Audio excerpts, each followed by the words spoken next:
Ya.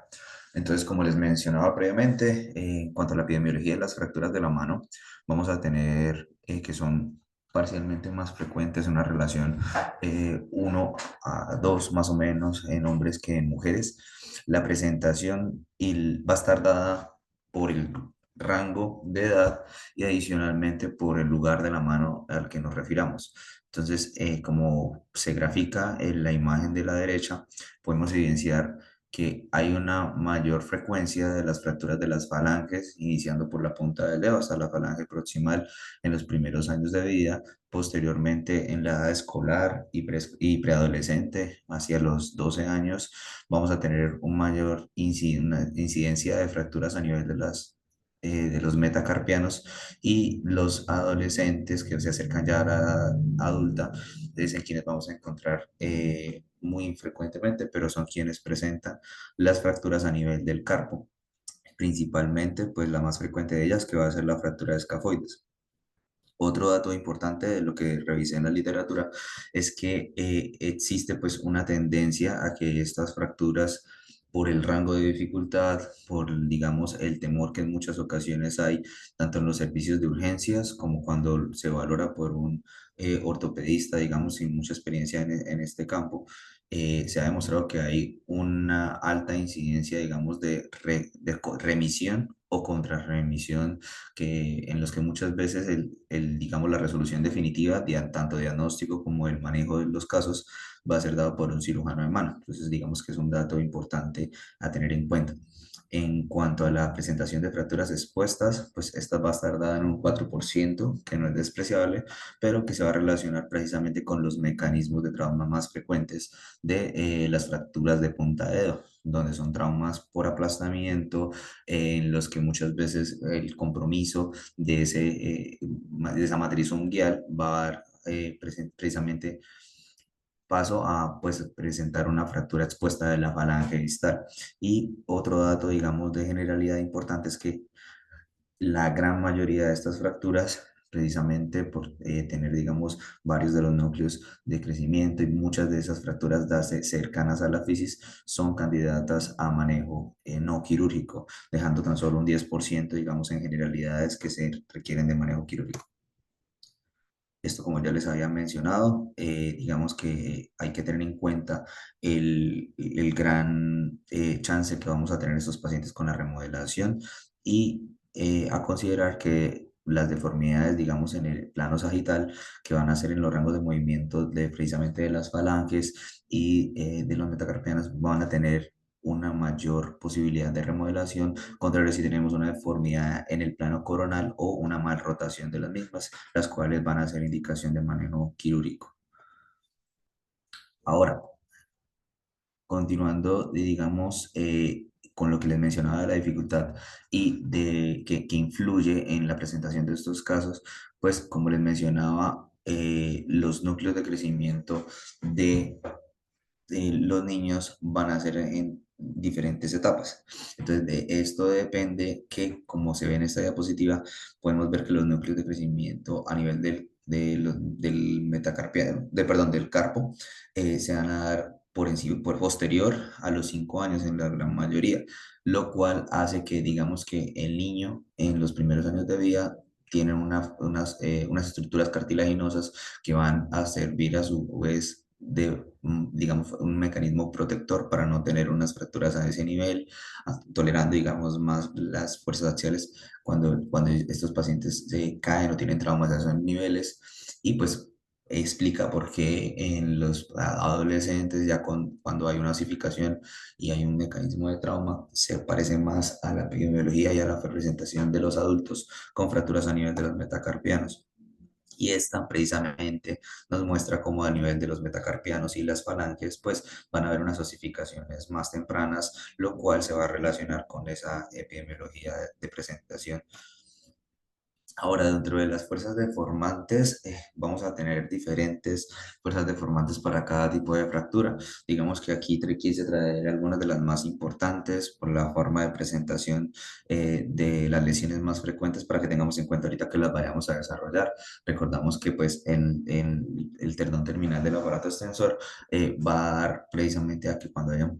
fracturas a nivel de la falange distal, vayamos a tener un primer fragmento, o sea, vamos a tener hacia la base de la punta un fragmento que se va a ir en extensión y pues la punta del dedo normalmente va a quedar en flexión. Igualmente, digamos, cuando tengamos fracturas a nivel de la falange proximal del pulgar, el extensor corto del pulgar va a hacer que haya también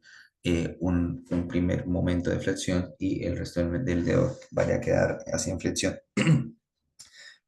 Y en cuanto a a las fracturas que van a involucrar, digamos, la falange proximal, la falange intermedia, recordar que pues los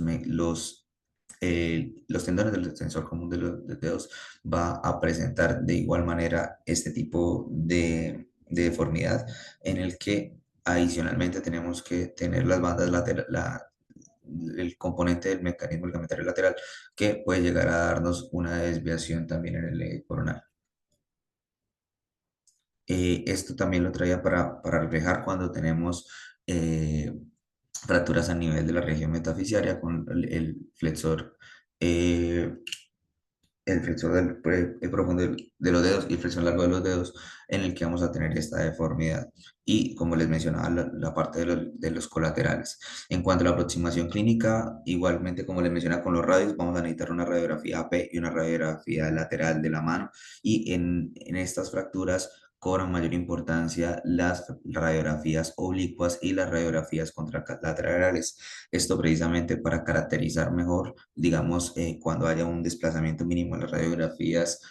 oblicuas y cuando tengamos la duda, una radiografía contralateral para poder evidenciar si estamos hablando de un núcleo de crecimiento o de un trazo de fractura que no se nos vaya a pasar por alto. Y dentro de lo que había revisado, esta técnica pues que también puede aplicar para la parte de los adultos, pero siempre en las radiografías, en una verdadera AP de la mano podemos trazar estas líneas que pasen longitudinalmente por el eje, digamos, desde el metacarpiano hasta la punta del dedo, para poder evaluar si de pronto hay una mal rotación y esto nos haga sospechar de una mejor manera, digamos, que vaya a haber algún compromiso de trazos de fractura. En cuanto a la historia clínica,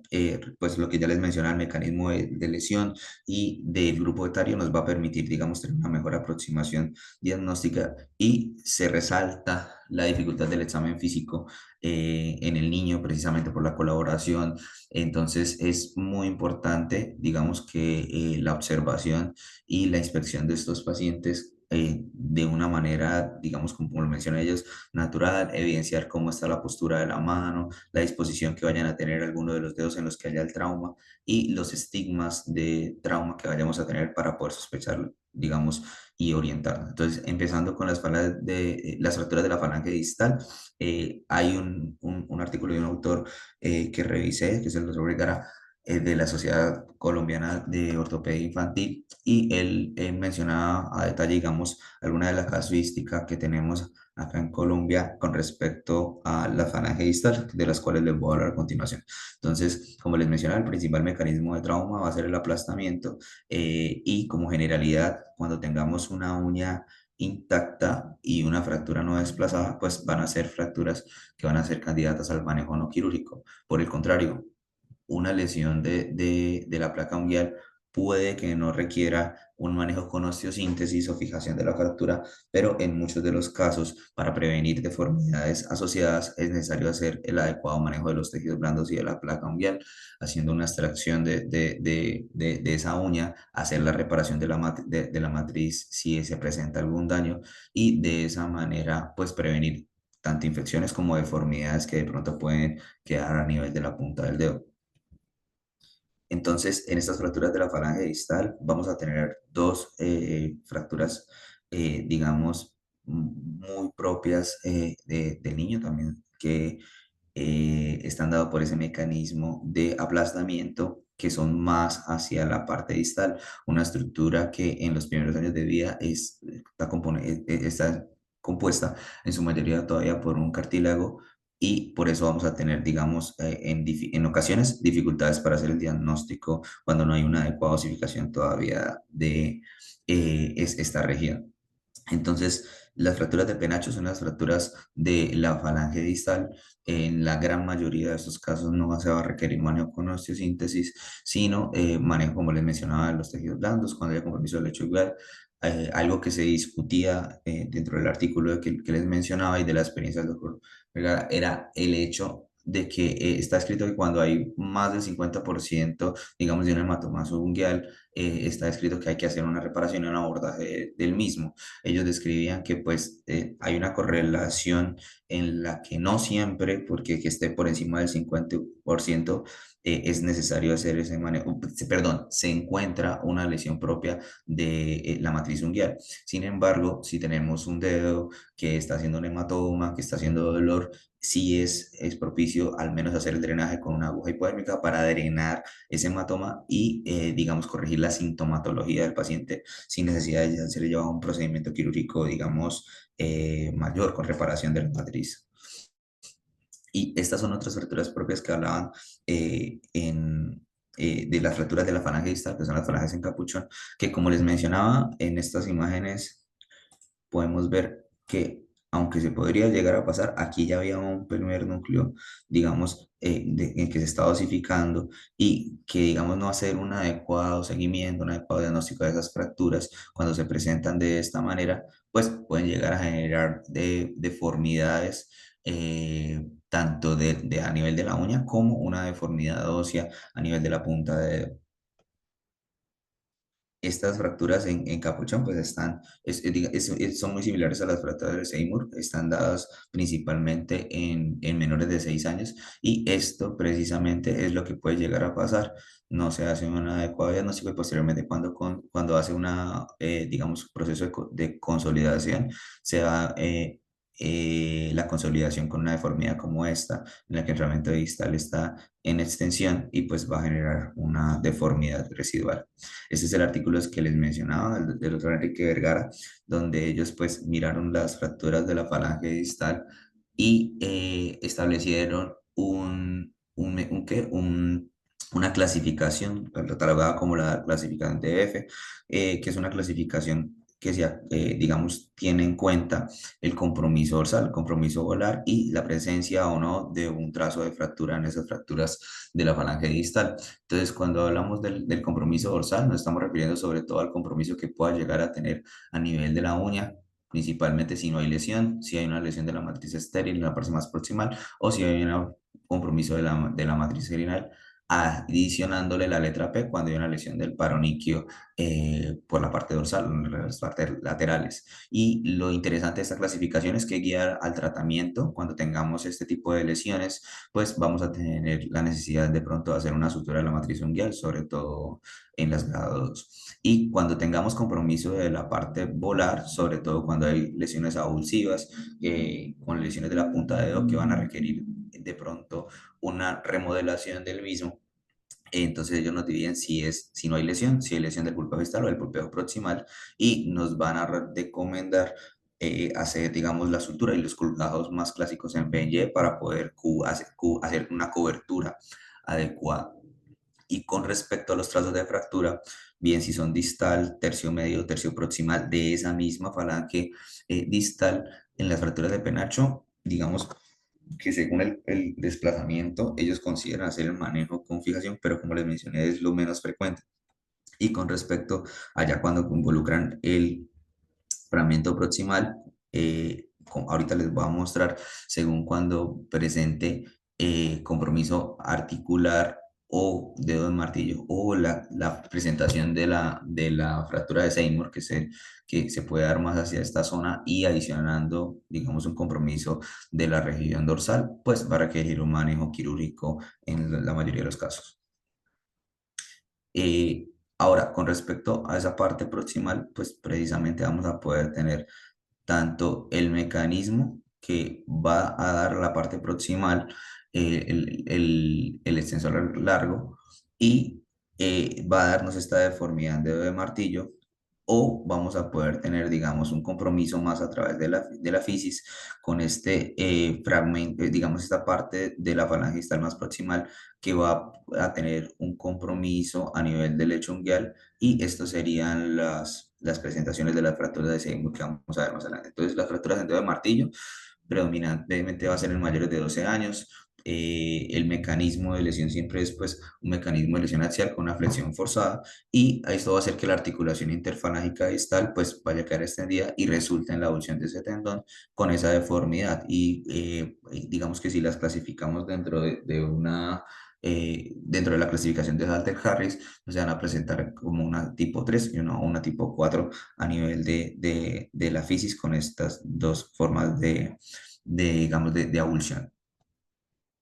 Y en cuanto a las fracturas que en dedo de martillo, está indicado manejarlo con una reducción cerrada en la que, digamos, empujemos ese fragmento y coloquemos una férula, y si se mantiene estable, recordemos que al estar cercano a la fisis, pues va a tener una mayor porcentaje de consolidación y remodelación. Sin embargo, cuando afectan más al 50% de la superficie celular, no se consigue una adecuada reducción, y en los niños es frecuente que, digamos, no tengamos una adecuada adherencia a esas férulas. La indicación es el manejo quirúrgico, como se ve en esta diapositiva. Pues una de las técnicas que hemos manejado nosotros en el servicio está descrita también por el doctor Vergara para los niños, para hacer la técnica de Shiguro, en la cual pues vamos a poder hacer una fijación inicial de ese fragmento proximal, empujarlo y en un mecanismo de extensión conseguir la reducción para posteriormente hacer una fijación endomedular de esa falange. Ahora, ya hablando de las fracturas de Seymour, son unas fracturas que, clasificándolos como Salter-Harris, puede ser tipo 1 o tipo 2, con un compromiso del lecho guial. Entonces, en estas dos primeras diapositivas podemos identificar bien, digamos, que lo que podría parecer un machucón, ¿sí? Una fractura, digamos, que no logremos identificar, pues digamos que a primera vista esto podría ser una fractura también de branch con una lesión del lecho unguial, pero que cuando hacemos el respectivo manejo de los tejidos blandos, pues vamos a evidenciar precisamente esta prominencia con esa exposición de la falange, de la parte proximal de la falange distal. Estos, digamos, traumas están en el promedio entre los 7 y los 8 años, y como les mencionaba, pues la reducción cerrada, si bien uno puede llegar a lograrla, hay que darle el manejo adecuado de los tejidos blandos. Eso es, digamos, de lo más importante en las fracturas de Seymour. Pero en la mayoría de los casos vamos a necesitar hacer una fijación con una osteosíntesis para conseguir, pues, corregir adecuadamente ese trazo de fractura y prevenir las deformidades residuales. Este es un protocolo de manejo que da la Sociedad de Cirugía Plástica con respecto a las fracturas de Seymour. Entonces, como son fracturas que son expuestas, hay que dar manejo antibiótico, hay que hacer la extracción de la placa unguial, idealmente en el quirófano, es hacer la estricación y el manejo del lecho unguial, un debridamiento adecuado con un lavado, la reducción y la fijación de las fracturas, y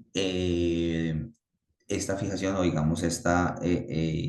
este proceso debe estar por unos 4 semanas para poder evaluar que haya una adecuada consolidación.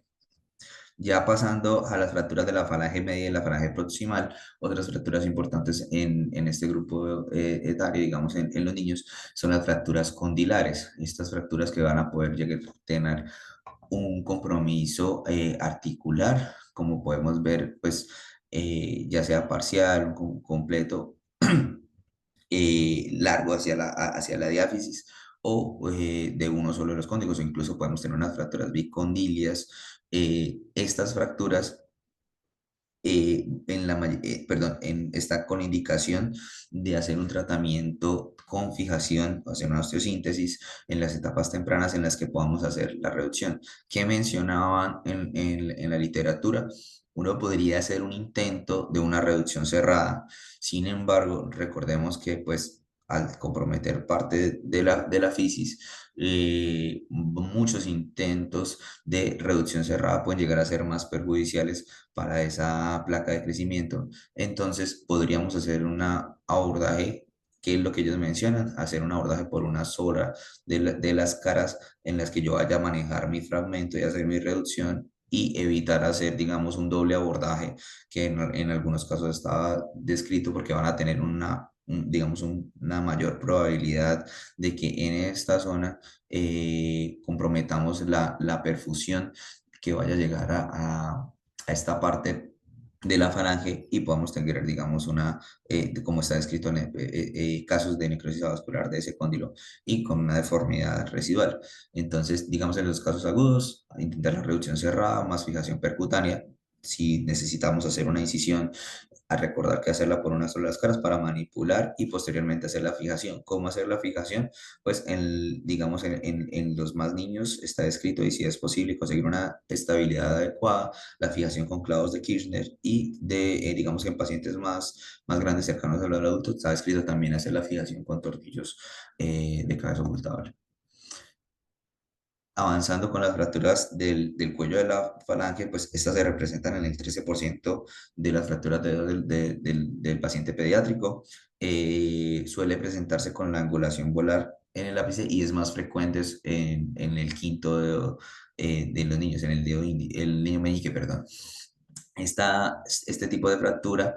tiene una clasificación que es la clasificación de Catán, que se va a dividir en si el tipo uno si no está desplazada, tipo 2 si está desplazada pero con algún contacto y la tipo 3 si está desplazada sin contacto y pues esto nos va a dar una orientación al manejo de este tipo de fracturas en las que las no desplazadas se podrían manejar de manejo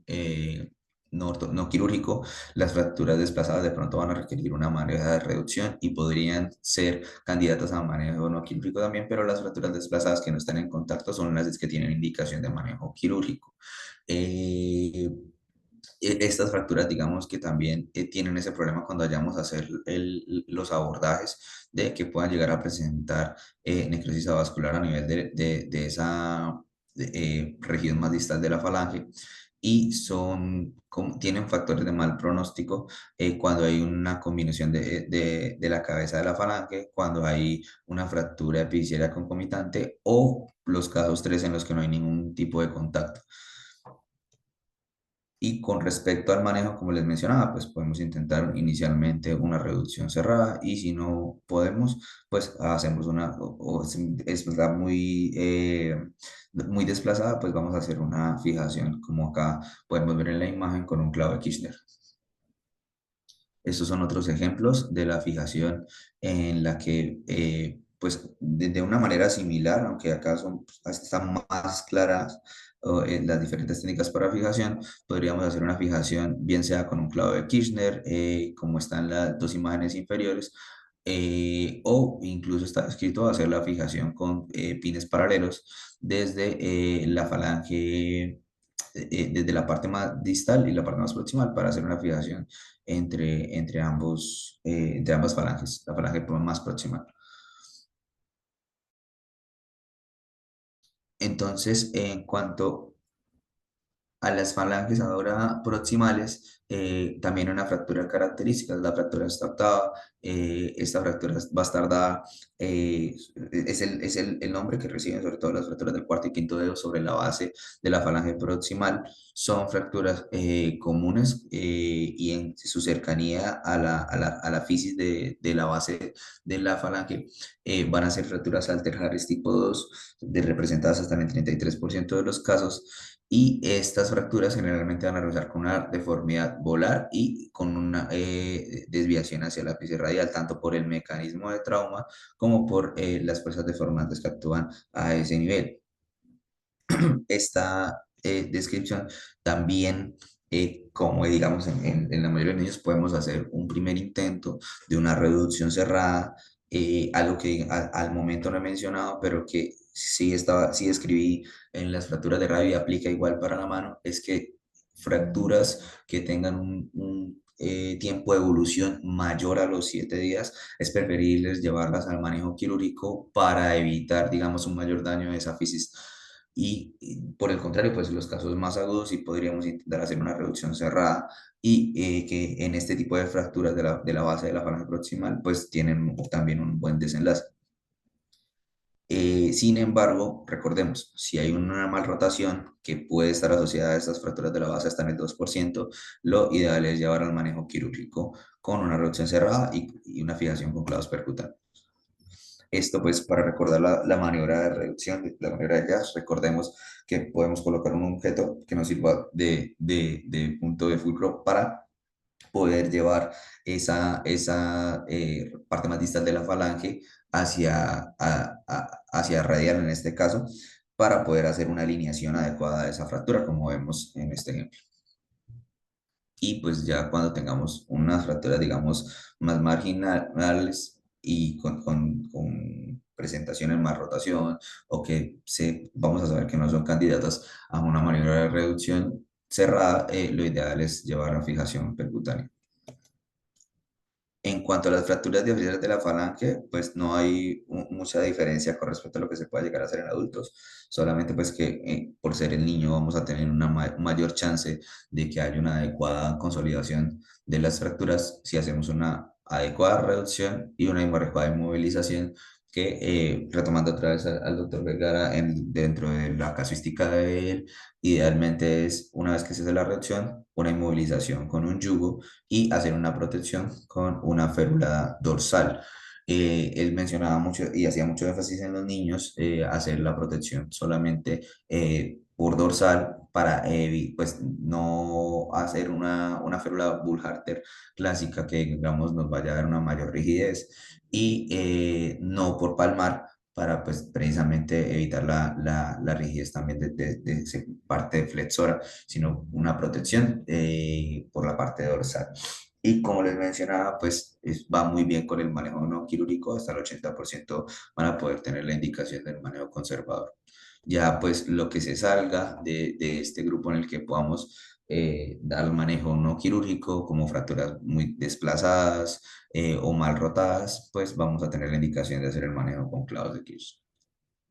Y avanzando a los metacarpianos, la más frecuente pues es la fractura del cuello del quinto metacarpiano, es presente hasta un 80%. Ya como nos estamos acercando a los metacarpianos, entonces ya nos va a cambiar, digamos, en los pacientes en los que más frecuentes los vamos a encontrar, que van a ser los pacientes adolescentes. Estas fracturas no desplazadas pueden ser manejadas con inmovilización por 2 semanas y las indicaciones quirúrgicas, como ya habíamos mencionado, malrotación y acortamiento. Recordemos que para los metacarpianos del segundo al quinto, como están descritas en la diapositiva, pues vamos a tener diferentes grados de tolerancia en el plano sagital, siendo de 10, 20, 30 y 40 para el segundo, tercer, cuarto y quinto metacarpiano respectivamente.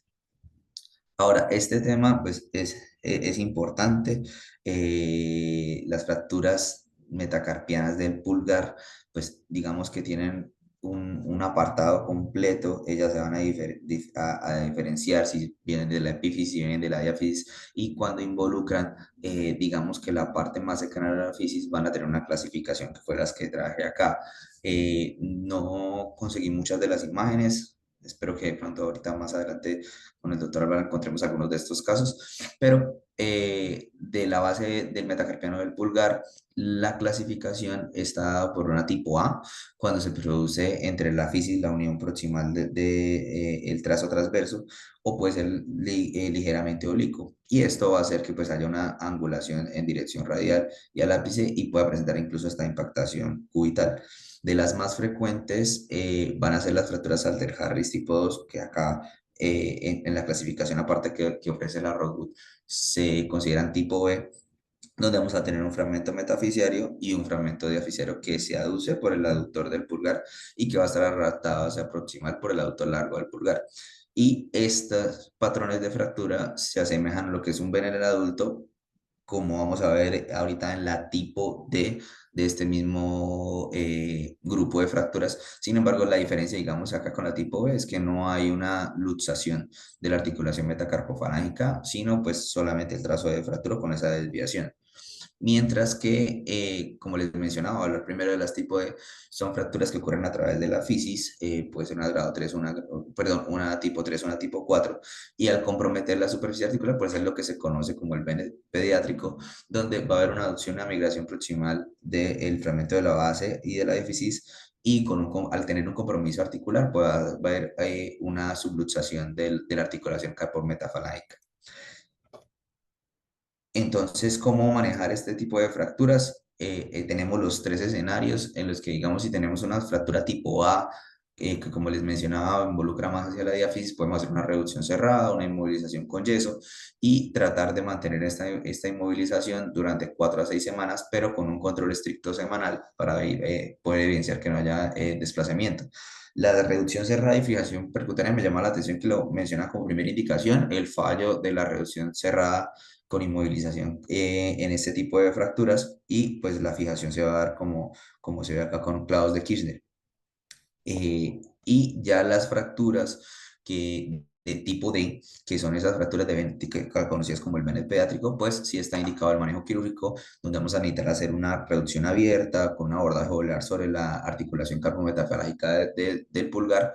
para poder aislar bien, evidenciar la articulación, hacer una adecuada reducción, mantener esa reducción y hacer la fijación con clavos de Kirchner o incluso según el grupo de edad, hacer la fijación también con tornillos, pues, con mini fragmentos. Ya para terminar, pues en cuanto a las fracturas del carpo, recordemos otra vez, pacientes más grandes, cercanos a la edad adulta, y la fractura más frecuente que vamos a tener es la fractura de escafoides. Estas fracturas se recomienda que sea el manejo inicialmente con inmovilización, incluso, digamos, el paciente que en radiografía no logramos evidenciar ni siquiera con una proyección propia del escafoides, pero que hay una clínica franca, ellos recomiendan hacer el manejo con inmovilización y posteriormente repetir la radiografía a los 10 días. Pero también está descrito, digamos, en un diagnóstico más precoz, hacer tomografías o resonancias para poder evidenciar este tipo de fractura.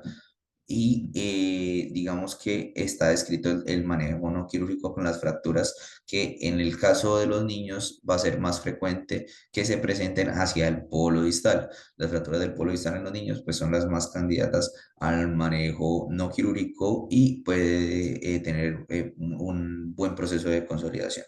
Ahora, importante que puede llegar a pasar desapercibida entre el 2 y el 37% de los casos y precisamente es visible de manera tardía donde se puede hacer el diagnóstico, pero como les mostró a continuación, les vamos a mostrar a continuación, pues lo que se conoce como un escafoides crónico, que es ese que pasó desapercibido y que se va a manejar, pues el manejo va a ser la indicación quirúrgica. Sí, y digamos, si a las 12 semanas aún no puedo confirmar la consolidación,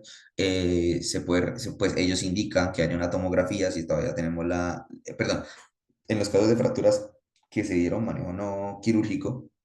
si a las 12 semanas no vemos que haya un adecuado proceso de consolidación, se puede hacer una tomografía, evaluar exactamente el manejo, perdón, el proceso de consolidación y diferenciar y si vamos a necesitar de pronto hacer un manejo quirúrgico abierto, como en los casos de las fracturas que se presenten con un escafoides crónico, donde pues digamos que la historia natural es que vaya a presentar una subartrosis de escafoides, aunque no es muy claro en la edad pediátrica, pues vamos a igual a tener estas imágenes como las que vemos en la radiografía, en la tomografía, donde no hay una unión adecuada, un proceso de consolidación adecuado, y pues vamos a necesitar en muchas ocasiones la reducción abierta y en la mayoría de los casos el uso de injerto óseo para poder llegar a tener las tasas de consolidación de hasta el 95%. Entonces, fallas en el diagnóstico y tratamiento de las fracturas de la mano en niño, radiografías inadecuadas, recordemos que ahí sí tenemos que tener las proyecciones AP y lateral de la mano, pero si estamos evaluando específicamente un dedo, lo ideal es tener proyecciones AP y lateral de ese dedo y en ocasiones radiografías oblicuas o radiografías comparativas. También digamos, la elección del tratamiento. Digamos, esta charla lo que estaba enfocada era, si bien a demostrar que los niños responden muy bien al manejo no quirúrgico, identificar claramente cuáles son esas indicaciones de manejo quirúrgico en las falanges, en los metacarpianos y en el carpo, pues para no tener, digamos, malos resultados. En cuanto al instrumental inadecuado, eso lo criticaba mucho el Víctor Vergara dentro de lo que alcancé a leer de él, porque él mencionaba que muchas veces pues nosotros, digamos, no contamos con el diámetro adecuado del clavo de Kirchner, pero por conseguir la fijación, digamos, estamos utilizando unos clavos de un diámetro o muy grande y esto no es, pues, digamos, lo apropiado. Vamos a tener una mayor chance de que hagamos un daño a la fisis si le hacemos una fijación por ese lado o pues contribuyamos de una manera indirecta a una malformación o a una mala consolidación. Al igual que la mala inmovilización y en muchas ocasiones, digamos, subestimar la lesión. Se hace énfasis, digamos, en las fracturas de la falange distal, en la que puede pasar desapercibida una fractura de Seymour o una fractura que, digamos, tenga un compromiso del lecho unguial y consideremos que pues no hay que hacer el drenaje y ellos pueden evolucionar mal, pueden presentar casos de infección, entonces es para no subestimar este tipo de fracturas. Y algo de lo que revisé en la literatura, pues este artículo publicado en Hanel en el 2021, pues nos deja ver, digamos, la presentación. Esto lo hacían para más o menos 7 años en un centro de trauma, de cómo les dio a esos pacientes en cada una de este tipo de fracturas con la reducción inicial exitosa versus la necesidad de tener que hacer pues un segundo intento, donde podemos ver que principalmente las fracturas de la base de la falange proximal, las fracturas de la cabeza, las fracturas del cuello de los metacarpianos son las que, digamos, pueden llegar a ser o presentar un mayor grado de dificultad y requerir una segunda intervención. En cuanto al cuándo operar, este otro artículo de cirugía plástica publicado el año pasado, pues mostraba que la angulación de más de 10 grados, los desplazamientos de más de 2 milímetros, compromiso intraarticular o fracturas transversas que van a ser inestables, son las fracturas que, digamos, son como los factores que se asocian a requerir un manejo quirúrgico con unos OR significativos. En cuanto a la tasa de cirugía, la describían un 12% para precisamente pacientes entre 6 y los 12 años y aumenta un 20% entre los 13 a 17 años, con relación con lo que he repetido toda la charla, de tener en cuenta el grupo etario, que entre más cercanos estemos a la edad adulta, pues más van a requerir manejo quirúrgico para conseguir una adecuada. Entonces, dentro de las conclusiones de la charla anterior y esta, las fracturas de radio distal y hermano son comunes en el paciente pediátrico y en su mayoría pues van bien con el manejo no quirúrgico. Es importante tener un conocimiento pues de la adecuada técnica de reducción e inmovilización, así como de las indicaciones de manejo quirúrgico. Es importante conocer la presencia de esos núcleos de crecimiento y pues para no confundirla erróneamente con una fractura o por el contrario para no pasar una fractura por alto pensando que es un núcleo de crecimiento. Y las fracturas de mano pediátricas pues van a variar según la edad, incluyendo su frecuencia, patrón y tratamiento.